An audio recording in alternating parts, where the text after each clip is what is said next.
Coming up, a case of tuberculosis breaks out on American University's campus. AU claims it notified students, so why are some students still in the dark? And beefing up campus security, is installing cameras in dorms a good idea, or is it just a waste of time and money? Hear what students think. District Wire News starts right now. Hello, I'm Meredith Veloz. And I'm Rita Galino. Students at American University are concerned about a case of tuberculosis on campus.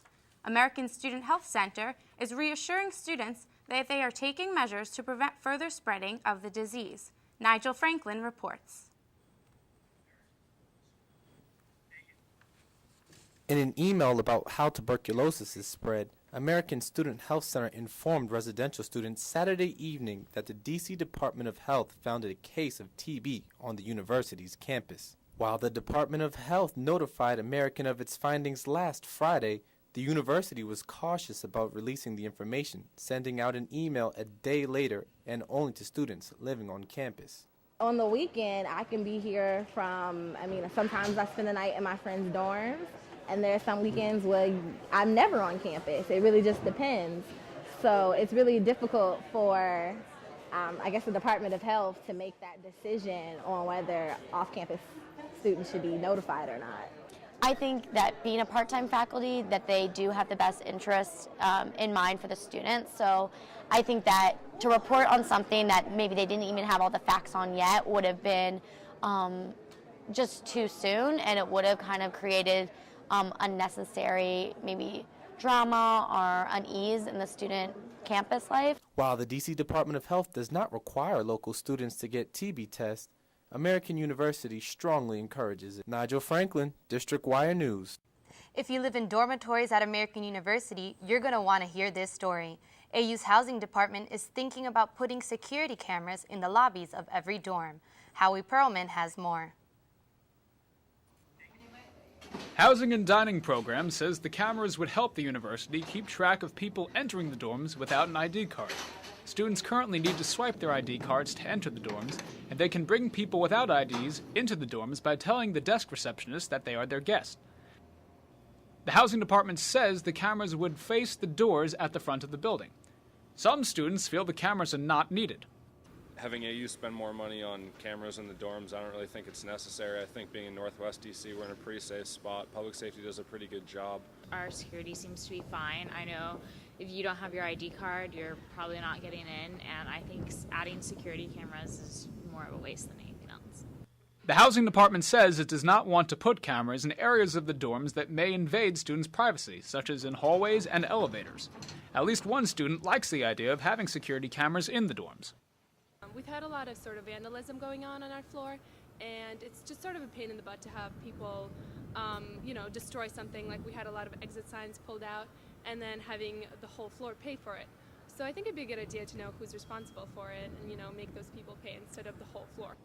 The housing department says the cameras will not be installed anytime soon. Reporting for District Wire News, this is Howie Perlman. Today kicks off Body Image Awareness Week. The AU Wellness Center and Women's Initiative are sponsoring a week of events aimed at promoting self-confidence for men and women on campus. Miss America 2008 will even stop by on Thursday to talk to students about surviving her eating disorder. The Wellness Center is looking forward to the week. The reason why we've gone with calling it Body Image Awareness Week rather than Eating Disorders Awareness Week is so that people know that there's actually a greater span outside of the eating disorders area that could affect more and more women and men on campus. The first event is showing Beauty in the Eye of the Beholder at 8:30 tonight in Ward. Next week, American University is celebrating the founding of the Peace Corps and the 10-year anniversary of its Masters International program. The week will focus on Americans understanding different countries around the world, and volunteers will speak about how joining the AU Peace Corps affected their lives. The Master's program combines graduate-level work with Peace Corps experience, allowing students to work abroad and receive an advanced master's degree. The AU Student Group for Western Civilization is bringing Congressman Tom Tancredo to campus tomorrow night for an event that sparks controversy. Many students and staff are organizing a silent and peaceful protest against Tancredo's plan to speak about opposing multiculturalism. which many protesters feel does not reflect AU's core beliefs.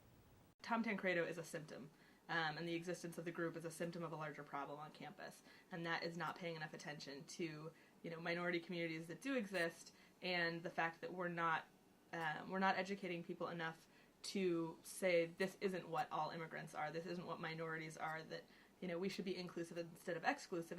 The protesters are meeting tomorrow night in Ward 1 at 9:15 and will be dressed in all black. Coming up on District Wire News, Slumdog Millionaire takes home an Academy Award for Best Picture. Get the scoop on what makes the movie a winner and find out about a special award for the late Heath Ledger. And cutting back on clothes shopping, how the slumping economy is affecting fashion. That's after the break.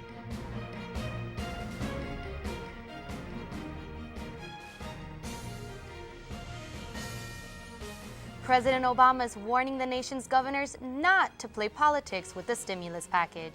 The president met with the National Governors Association today at the White House to discuss the stimulus plan. Some Republican governors are refusing to take the federal aid under the stimulus plan. Medicaid was at the top of the president's agenda today. The president is set to release $15 billion from the stimulus package to help governors meet Medicaid payments. The board of directors at the Washington Transit Authority want to be eligible for federal funding. While ridership is up in the district, Metro is working with local government officials to create a funding plan. The funding would aid in much-needed improvements on the Metro system that serves 86 stations and 106 miles of track.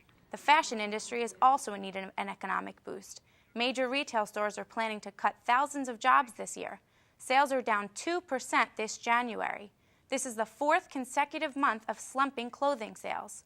Corporations are offering big discounts to bring buyers back. High-end designers have been able to keep many of their clients, but they are still spending much less than usual.